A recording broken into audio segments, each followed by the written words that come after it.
प्यार का खतरनाक खेल पार्ट 17। इसीलिए मीनाक्षी जी ऐसा कर रही थी। इसीलिए वो भी बहुत खुश थी और सोचने लगी कि अच्छा हुआ कि वो यहाँ आई।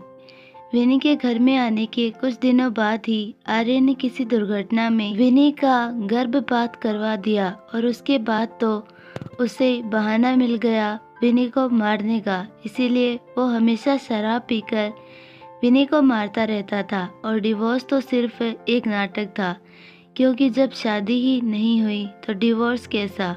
बट फिर से गर्भवती हुई थी, इसीलिए आर्यन ने जल्दी ही विनी को कहीं और रखवा दिया था और इसीलिए माधवी यहाँ थी ताकि आर्यन को एंटरटेन कर सके। लेकिन अब उसकी नज़र सुहानी पर पड़ गई थी, क्योंकि वो सुहानी को अपना खिलौना बनाना चाहता था। उधर सुहानी बिस्तर पर लेटी हुई सोने की कोशिश कर रही थी, लेकिन उसे नींद नहीं आ रही थी। इसीलिए उसने कमरे का टीवी ऑन कर लिया और कुछ अच्छी मूवीज चेक करने लगी। ये मूवी अच्छी है, सुहानी ने कहा। उस मूवी को देखने लगी और रिमोट साइड में रख दिया। वो मूवी एक कॉमेडी मूवी थी। तभी किसी ने दरवाज़ा खटखटाया। अब इस समय किसको मुझसे काम है, आवाज़ सुन सुहानी ने हैरानी से कहा और दरवाज़ा खोलने के लिए बिस्तर से उठी और मूवी स्टॉप कर दी और दरवाजे की ओर बढ़ गई और दरवाज़ा खोल दिया। वो बाहर खड़े इंसान को देखकर चौंक गई। तुम यहाँ इतनी रात को क्यों आई? सुहानी ने हैरानी से सवाल किया। ये सवाल तो मुझे तुमसे करना चाहिए कि तुम यहाँ सेठी हवेली में क्या कर रही हो। और हाँ, अब तुम मुझे ये मत कहना कि तुम मुझे यहाँ ढूंढते हुए आई हो।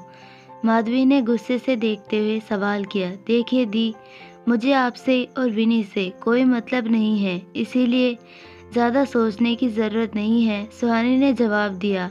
क्या विनी और मुझसे तुम्हारा क्या मतलब है? क्या तुमने यहाँ पर विनी को भी देखा है? माधवी ने हैरानी से पूछा। ये सुनकर सुहानी भी एक पल को हैरान रह गई, बट फिर उसे याद आया कि बचपन में माधवी और विनी हमेशा उसे बेवकूफ़ बनाया करती थी और वो बेवकूफ़ बन भी जाती थी। इसीलिए उसने कहा, मुझे नहीं पता, लेकिन बेहतर होगा कि ये सवाल आप आर्यन से ही पूछें, क्योंकि मुझे बहुत नींद आ रही है, इसीलिए मुझे सोने जाना है। इतना बोल दरवाज़ा जैसे ही वो बंद करने लगी, वैसे ही माधवी ने दरवाजे के बीच में अपना पैर फंसा लिया। मेरे सवालों का जवाब दिए बगैर तुम नहीं जा सकती हो, माधवी ने गुस्से से देखते हुए जवाब दिया और ज़बरदस्ती कमरे में प्रवेश कर गई। सुहानी को हल्का सा धक्का लगा और वो पीछे हो गई। आप मुझसे क्या चाहती है? सुहानी ने नाराज़गी से सवाल किया।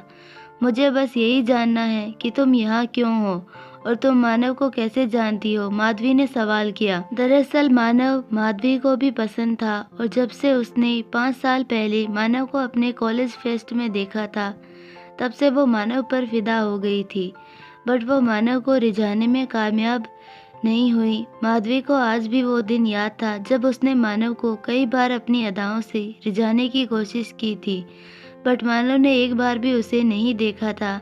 ये देखकर वो काफ़ी निराश हुई थी। लेकिन तभी उसकी मुलाकात आर्यन से हुई और कुछ ही दिनों में उसे आर्यन से झूठा प्यार हो गया था। आर्यन सेठी भी काफ़ी अमीर था और सबसे बड़ी बात ये थी कि आर्यन मानव का भाई था, इसलिए वो उसके ज़रिए सेठी हाउस में शामिल हो सकती थी और उसके बाद तो वो किसी न किसी दिन मानव को रिझाने में कामयाब हो ही सकती थी। बट उसकी बदकिस्मती ये थी कि मानव इस घर में कभी आता ही नहीं था, इसीलिए उसकी मुलाकात आज तक कभी मानव से नहीं हुई थी।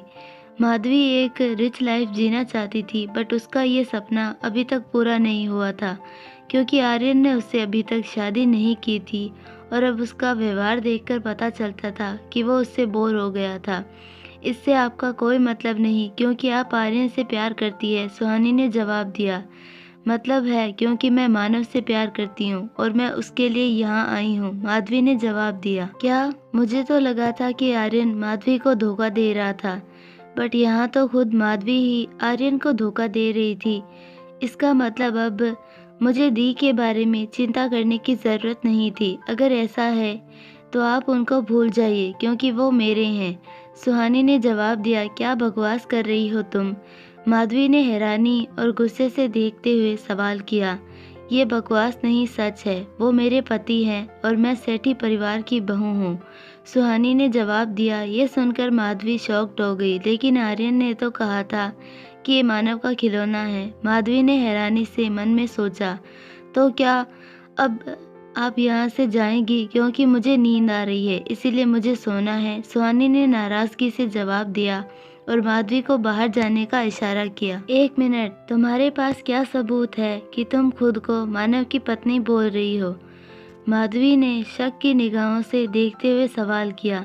अगर आपको मानना है तो मानो और नहीं मानना है तो मत मानो, क्योंकि मुझे इससे कोई फर्क नहीं पड़ता है और फिलहाल मेरे पास इसका कोई सबूत नहीं है। और हाँ, इससे आगे मैं आपको कोई भी सबूत और जवाब देना नहीं चाहती हूँ, इसीलिए आप अभी के अभी मेरे कमरे से बाहर जाइए प्लीज़, सुहानी ने रिक्वेस्ट की, क्योंकि वो अभी माधवी से कोई बात नहीं करना चाहती थी। ठीक है, अभी तो मैं जा रही हूँ। इसका मतलब ये बिल्कुल भी मत समझना कि मैं तुम्हारे कहने से जा रही हूँ, बल्कि मैं खुद थकी हुई थी, इसीलिए मुझे नींद आ रही थी, माधवी ने बेरुखी से कहा और कमरे से बाहर निकल गई। माधवी को सुहानी की बातों पर रत्ती भर भी भरोसा नहीं हुआ था, लेकिन जब आर्यन ने कहा था कि सुहानी मानव का खिलौना है, तो उसे आर्यन की बातों पर विश्वास हो गया था। इसीलिए वो सुहानी से बेकार की बहस में उलझना नहीं चाहती थी। लेकिन एक बात जो उसके लिए अच्छी थी, और वो ये कि अगर सुहानी मानव का खिलौना थी, इसका मतलब मानव यहाँ पर ज़रूर आएगा। उधर कमरे में सुहानी बेचैनी से इधर से उधर टहल रही थी। उसके दिमाग में बस एक ही बात घूम रही थी कि माधवी भी मानव को पसंद करती थी। नहीं, ऐसा नहीं हो सकता। मेरी जिंदगी में खुशियाँ अभी ही तो आनी शुरू हुई थी, लेकिन फिर ये माधवी, नहीं, मानव के आने के बाद मैं जल्दी ही यहाँ से चली जाऊंगी। यही सोचकर सुहानी बिस्तर पर लेट गई। मानव के आने के बाद मैं जल्दी ही यहाँ से जाऊंगी। तभी किसी ने दरवाज़ा नॉक किया। आवाज़ सुनकर सुहानी थोड़ा परेशान हो गई। कहीं माधवी फिर से तो नहीं आ गई थी। यही सोचकर सुहानी जवाब देने में झिझक रही थी। मैम, मैं हेमा हूँ। क्या आप सो गई है? बड़ी मालकिन ने आपको चॉकलेट आइसक्रीम देने के लिए कहा था। मैं तो वही लेकर आई हूँ, हेमा ने जवाब दिया। अंदर आ जाओ। हेमा का जवाब सुनकर सुहानी ने जल्दी से हेमा को अंदर बुला लिया। सुहानी को याद था कि उसने आज सुबह मानव को बताया था कि वो आइसक्रीम खाना चाहती थी, बट मानव के जाने के बाद वो तो भूल ही गई। बट ऐसा लग रहा था कि मानव ये नहीं भूला था। ये सोचते हुए उसकी सारी परेशानी खत्म हो गई। आइसक्रीम देने के बाद हेमा वहाँ से चली गई और सुहानी ने आइसक्रीम का स्वाद लेकर खाना शुरू कर दिया।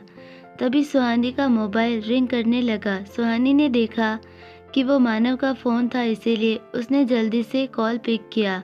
क्या तुम्हें आइसक्रीम मिला? मानव ने मुस्कुराते हुए सवाल किया। हाँ, मिला ना, और मैं वही खा रही हूँ, सुहानी ने खुशी से जवाब दिया। चलो, ये बात तो अच्छी है। वैसे दादी ने बताया था कि तुम घर पर कल अकेली हो। क्या मैं कुछ मूवीज़ की टिकट बुक कर दूँ? अपनी दोस्त के साथ मूवी डेट पर चली जाना। क्या नाम था उस लड़की का? हाँ, रागिनी। तुम उसी के साथ मूवी देखने चली जाओ और मूवी ख़त्म होने के बाद शॉपिंग कर लेना, मानव ने सलाह देते हुए कहा।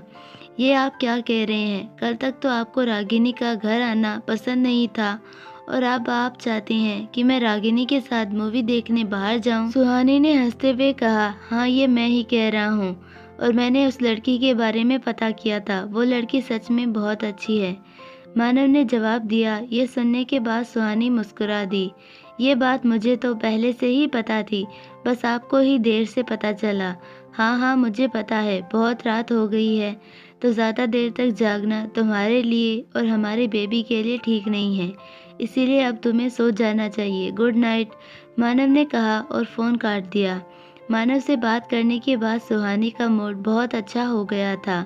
अभी तेज़ हवाओं से कमरे की खिड़कियां खुल गई, जिनकी आवाज़ सुन सुहानी घबराकर पीछे देखने के लिए मुड़ी। सुहानी ने देखा कि कमरे के सभी पर्दे तेज़ हवा के कारण ज़ोर ज़ोर से हिल रहे थे। हवा के कारण कमरा, जो पहले से ठंडा था, वो और भी ठंडा हो गया था। सुहानी ने आगे बढ़कर खिड़की के बाहर का नज़ारा देखा। बाहर बहुत तेज़ हवा चल रही थी। तभी सुहानी ने बिजली के तेज चमकने की आवाज़ सुनी, जिससे सुहानी ने ये अंदाज़ा लगाया कि शायद बारिश होने वाली है।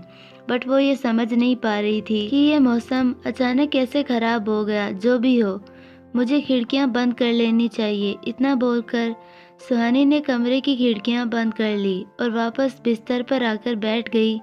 तभी सुहानी ने देखा कि आइसक्रीम बिस्तर पर ही थी। ये देखकर सुहानी ने आइसक्रीम उठा ली, परंतु जैसे ही वो खाने को हुई, उसके शरीर में तेज कपकपी पैदा हो गई। यह महसूस कर सुहानी ने आइसक्रीम साइड में टेबल पर रख दी और खिड़की के ट्रांसपेरेंट शीशे से बाहर की तरफ देखने लगी। बरसात शुरू हो गई थी, जो काफ़ी तेज़ थी। ये देखकर सुहानी बिस्तर से उठी और खड़ी हुई और खिड़की के पास आकर बैठ गई और बाहर के नज़ारों को देखने लगी। तभी उसका मन कुछ कुरकुरा चटपटा खाने का हुआ, इसीलिए वो कमरे से बाहर निकलकर किचन की ओर चल दी। इस समय घर की लाइटें बंद थी, इससे ये अंदाज़ा लगाया जा सकता था कि घर के सभी लोग सो रहे होंगे। सुहानी डाइनिंग एरिया की ओर बढ़ गई। तभी सुहानी ने अपने पीछे किसी और के कदमों की आवाज़ सुनी। आवाज़ सुनकर सुहानी ने पीछे मुड़कर देखा और कोई भी नहीं था। ये देखकर वो थोड़ा परेशान हो गई, बट फिर भी उसने इसे नज़रअंदाज किया और आगे बढ़ गई और किचन में चली गई और फ्रिज खोलकर चेक करने लगी। तभी सुहानी ने पीछे किसी बर्तन के गिरकर टूटने की आवाज़ सुनी। ये सुनकर सुहानी घबराकर पीछे मुड़ी। कौन है यहाँ? सुहानी ने घबराती हुई आवाज़ में पूछा, लेकिन उसे कोई जवाब नहीं मिला। लेकिन फिर भी सुहानी समझ गई कि यहाँ उसके अलावा ज़रूर कोई और था, इसीलिए उसने वापस कमरे में जाने का फैसला किया। सुहानी किचन से बाहर निकलकर अपने कमरे की ओर जा ही रही थी कि तभी किसी ने अपना पैर आगे कर दिया और सुहानी परेशान होकर नीचे गिरने ही वाली थी कि उससे पहले आर्यन ने उसे पकड़ लिया। संभाल कर, तुम्हें पता है ना कि तुम प्रेग्नेंट हो, और फिर तुम इतनी रात को अंधेरे में क्यों घूम रही हो? आर्यन ने परेशान नाटक करते हुए सवाल किया। आर्यन भाई, आप हो क्या? तुम्हें कितनी बार बताना पड़ेगा कि तुम मुझे भाई नहीं बुला सकती हो? आर्यन ने चिढ़ते हुए कहा। सॉरी आर्यन, सुहानी ने कहा। बट आर्यन ने अभी भी सुहानी की कमर को पकड़ा हुआ था और उसका टच सुहानी को असहज महसूस करवा रहा था। इसीलिए सुहानी आर्यन से थोड़ा दूर होकर खड़ी हो गई।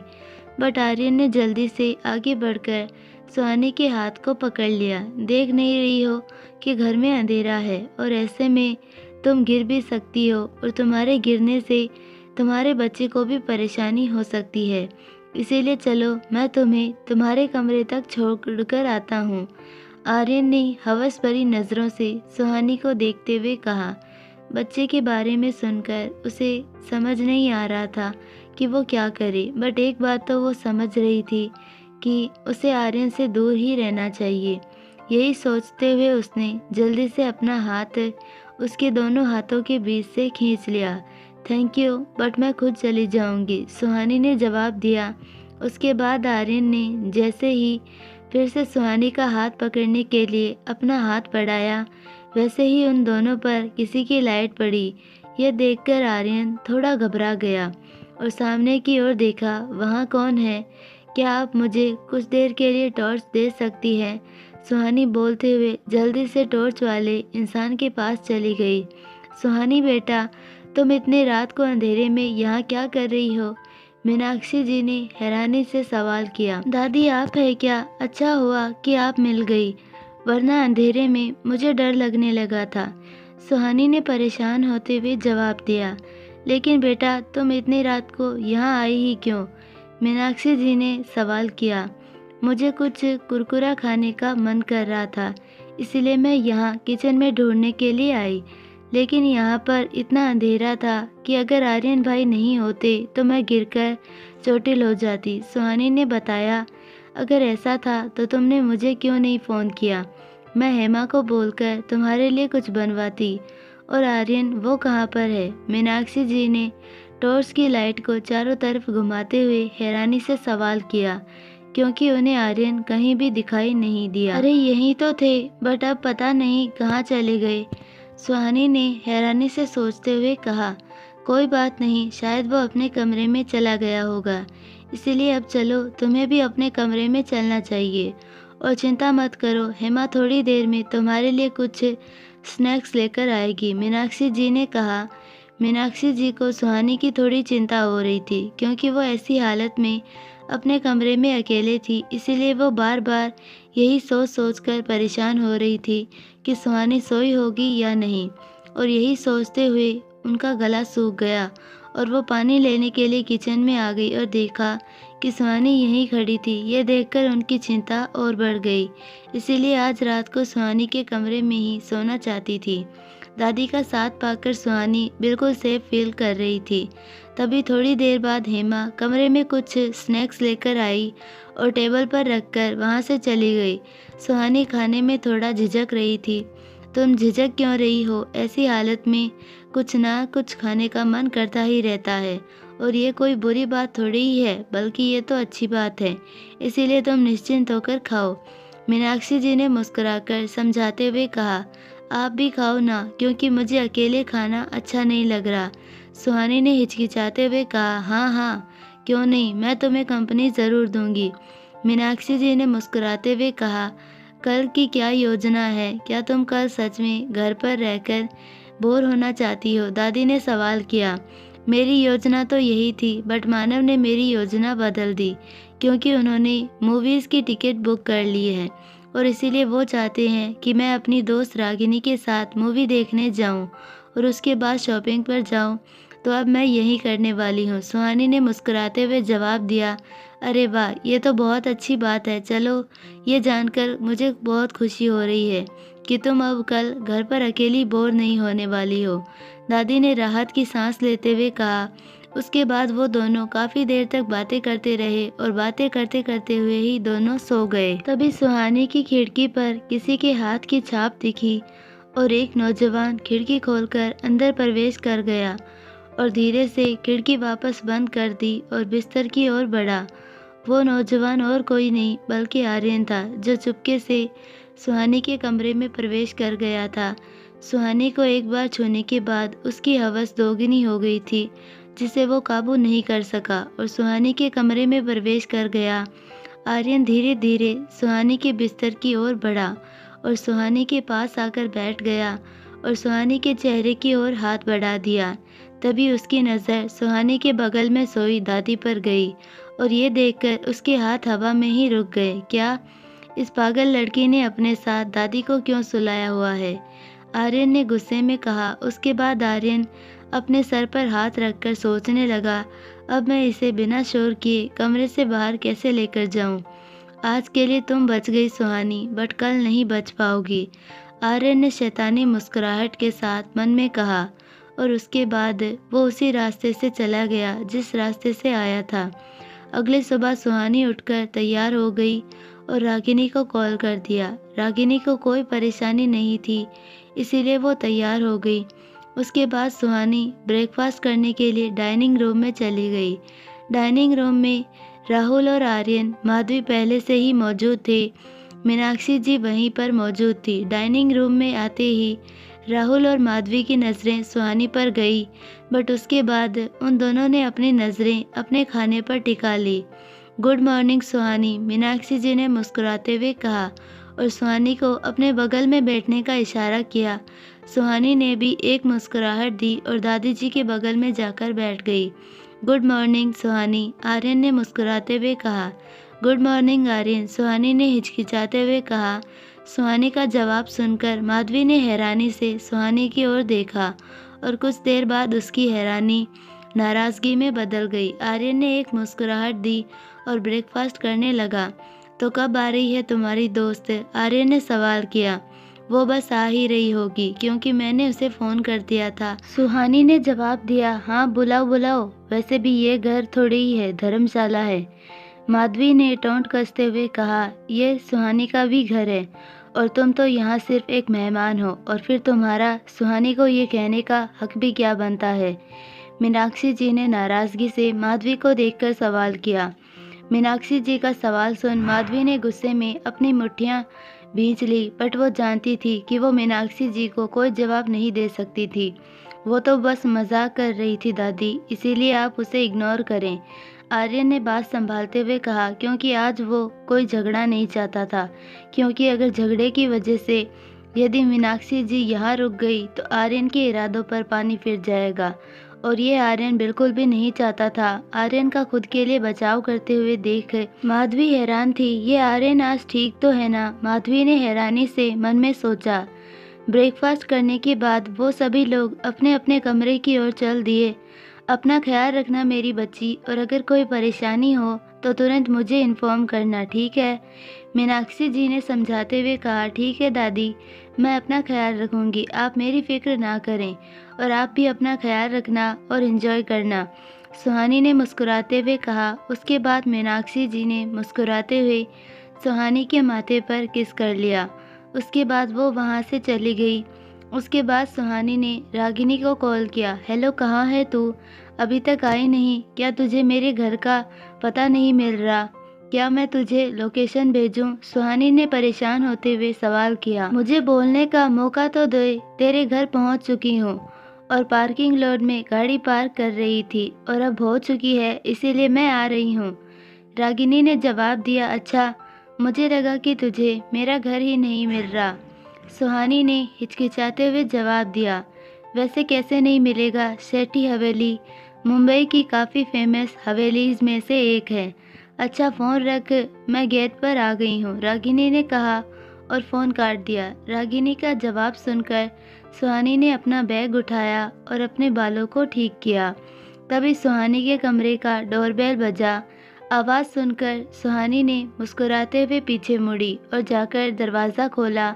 मैं तुम्हारा ही इंतज़ार कर रही थी, सुहानी ने मुस्कुराते हुए कहा और रागिनी को अंदर आने का इशारा किया। तुम्हारा कमरा तो बहुत खूबसूरत है, रागिनी ने कमरे के चारों तरफ देखते हुए हैरानी से कहा। वो कमरा वाकई बहुत बड़ा था और खूबसूरत था। उस कमरे में एक बड़ा सा किंग साइज बेड था। बेड के पीछे दीवार पर सुहानी और मानव की मुस्कुराती हुई तस्वीर लगी हुई थी। उस तस्वीर में मानव ने सुहानी को पीछे से अपनी बाहों में पकड़ा हुआ था। उस कमरे में एक बड़ा सा सोफ़ा सेट भी रखा हुआ था और उसके बगल में भी एक कमरा था जिसके अंदर एक छोटा सा डाइनिंग टेबल था और उसके साइड में शेल्फ में जिसमें कुछ किताबें रखी हुई थी, और उसके आगे एक बड़ी सी बालकनी थी जिसमें सुंदर फूल लगे हुए थे, और बालकनी में एक झूला भी था जिस पर 2 लोग बैठ सकते थे। बैठना, मैं कॉफ़ी मंगवाती हूँ, सुहानी ने कहा। कॉफ़ी तो मैं पीकर आई हूँ, जल्दी चल, कहीं हम लेट ना हो जाएं, रागिनी ने कहा, क्योंकि आज वो अपने पसंदीदा एक्टर अभी कपूर की मूवी देखने जा रही थी। अभी कपूर बॉलीवुड का सबसे फेमस एक्टर था। उसकी मूवी जब भी रिलीज़ होती थी तो हमेशा सीट्स बुक हो जाती थी। इसी वजह से रागिनी कभी भी अभी कपूर का फर्स्ट शो नहीं देख पाती थी, परंतु आज सुहानी की वजह से वो अभी कपूर का फर्स्ट शो देखने जा रही थी। सुहानी भी ये बात समझती थी कि रागिनी अभी कपूर की कितनी बड़ी फ़ैन थी, क्योंकि अक्सर कॉलेज में वो अभी कपूर का नाम ले लेकर सुहानी को बकाती रहती थी और बेचारी सुहानी सिर्फ सुनती रहती थी। हालांकि मानव को ये नहीं पता था, बट उसने तो इसीलिए अभी कपूर की मूवी की टिकट बुक की थी क्योंकि उसकी मूवी काफ़ी फेमस और पसंद की जाने वाली मूवीज़ में से एक होती थी। उसके बाद सुहानी रागिनी के साथ कमरे से निकल गई। रागिनी उत्सुकता से, तुझे पता है आज मैं बहुत खुश हूँ। पूछ क्यों? सुहानी बोरियत से, क्योंकि तू अभी कपूर की मूवी देखने जा रही है। अब सुहानी को फिर से डर लगने लगा था कि कहीं फिर से रागिनी उसे पकाना शुरू ना कर दे। तुम लोग कहाँ जा रहे हो? आर्यन ने हैरानी से सवाल किया। हम अभी कपूर की मूवी देखने जा रहे हैं, first day first show, Ragini ने उत्सुकता से जवाब दिया। रागिनी की उत्सुकता देखकर सुहानी को हंसी आ गई। क्या तुम बाहर कैसे जा सकती हो?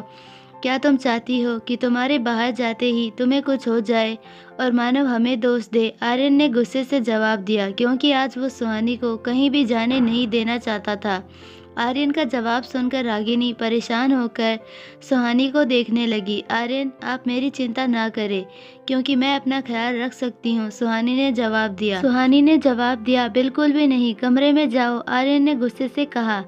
उसके गुस्से को देख दोनों डर गए और कमरे में चले गए। कमरे में जाते ही रागिनी की आंखों से आंसू बहने लगे। तू रो क्यों रही है? हम ज़रूर जाएंगे, सुहानी ने समझाते हुए कहा और बालकनी में लगे पर्दों को ग्रिल से बांधकर नीचे लटका दिया। और नीचे उतरकर दोनों चुपके से बंगले से बाहर निकल गए। बाहर निकलते ही रागिनी जोर से हंसने लगी। तू हंस क्यों रही है? ये कोई हंसने वाली बात थोड़ी है, सुहानी ने सवाल किया।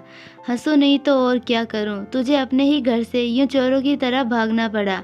रागिनी ने हंसते हुए जवाब दिया, ठीक है, अब बस कर और ये सोच कि M20 के सिनेमा हॉल तक कैसे पहुंचे। सुहानी ने रोड के दोनों तरफ देखते हुए सवाल किया। क्या कर सकते हैं, मेरी कार तो अंदर ही रह गई थी और तू भी वापस नहीं जा सकती, तो हमें ऑटो लेना पड़ेगा। रागिनी ने जवाब दिया। क्या तू अपने घर पर ड्राइवर को फ़ोन कर गाड़ी यहाँ नहीं मंगवा सकती? सुहानी ने सवाल किया। पागल वागल हो गई है क्या? मेरी फैमिली तेरी फैमिली की तरह अमीर नहीं है, इसीलिए हमारे पास बस लिमिटेड कार्स ही है। रागिनी ने जवाब दिया। अच्छा सुहानी, तू टेंशन ना ले, मैं अभी ऑटो रोकती हूँ, रागिनी ने दिलासा देते हुए कहा। उसके बाद रागिनी ने जल्दी से एक ऑटो रोक ली। उसके बाद दोनों उसमें बैठ गए। कुछ देर बाद ऑटो M28 के पहुंचा। उसके बाद रागिनी ने ऑटो ड्राइवर को पैसे दिए और सुहानी का हाथ पकड़ जल्दी से अंदर चली गई। आराम से मूवी शुरू होने में अभी भी समय है, सुहानी ने मुस्कुराते हुए कहा, क्योंकि वो देख सकती थी कि रागिनी मूवी देखने के लिए कितनी उत्सुक थी। हाँ, मुझे पता है कि मूवी शुरू होने में अभी भी समय है, परंतु मुझे सबसे आगे बैठना है ताकि मूवी अच्छे से दिखे, रागिनी ने कहा और सुहानी का हाथ पकड़ सीधे हॉल में प्रवेश कर गई और सबसे आगे वाली सीट पर जाकर बैठ गई। तू भी ना बिल्कुल पागल है, सुहानी ने रागिनी के सर पे हल्के से मारते हुए आगे कहा।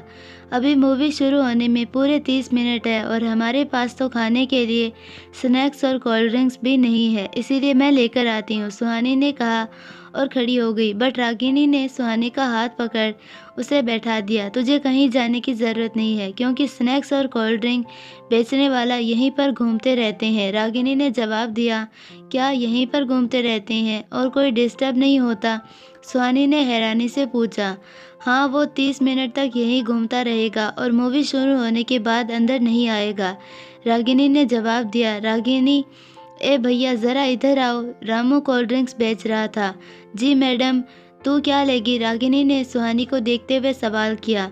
तो माज़ा या फैंटा, कोका, कुछ भी बढ़िया है रहेगा, ले ले, सुहानी ने कहा। तभी सुहानी का मोबाइल फ़ोन बजा। सुहानी ने मोबाइल स्क्रीन में देखा। शैतान, ये देखकर उसने फ़ोन उठा लिया। पहुंच गई? अभी रास्ते में हो या? मानव ने मुस्कुराते हुए पूछा। हम पहुंच गए हैं, सुहानी ने मुस्कुराते हुए कहा।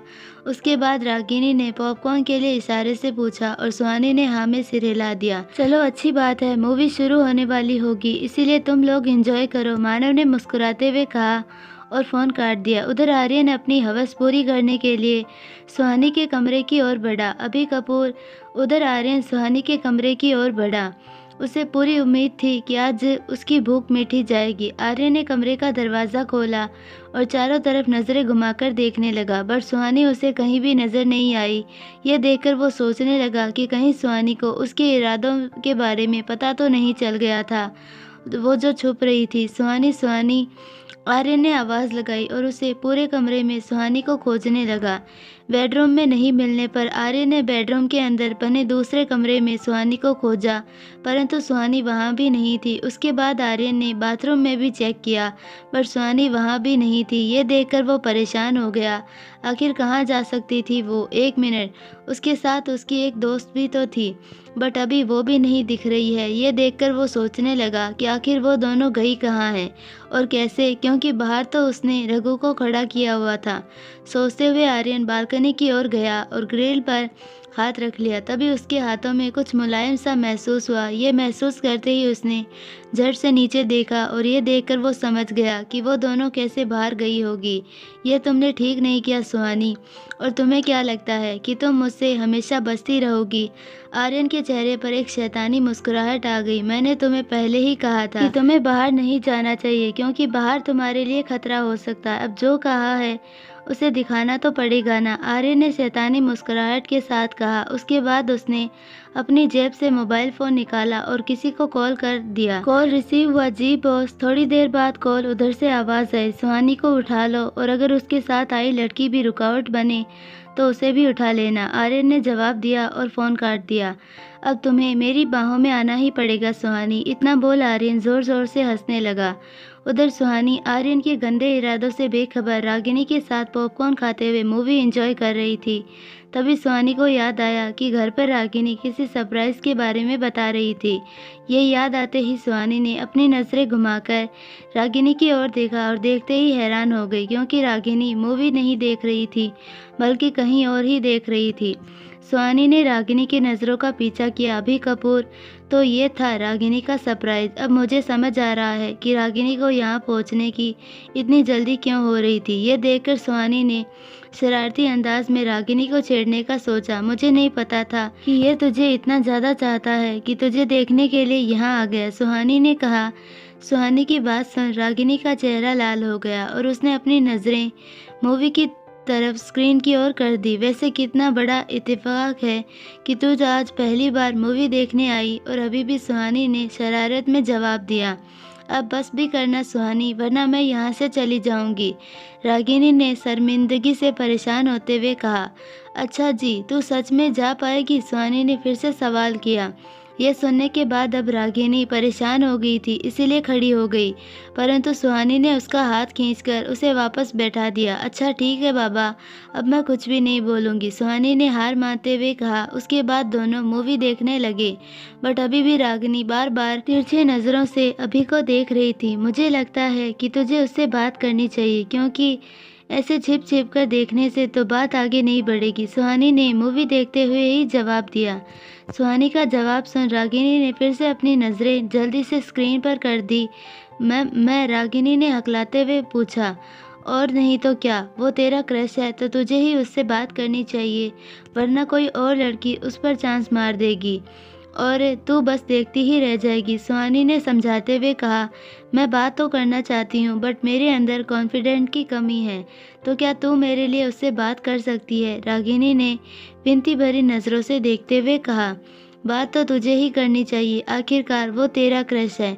बस बात करने से पहले थोड़ी हिम्मत रखना और नर्वस बिल्कुल भी मत होना। आई होप आपको ये पार्ट पसंद आया होगा, और अगर पसंद आया है तो प्लीज़ वीडियो को लाइक, शेयर और चैनल को सब्सक्राइब ज़रूर कीजिए और बेल आइकन नोटिफिकेशन को ऑल पर सेलेक्ट कर दीजिए, ताकि हमारी सारी वीडियोस की नोटिफिकेशंस आपको मिलती रहे। धन्यवाद, मिलते हैं नेक्स्ट पार्ट में, तब तक के लिए बाय।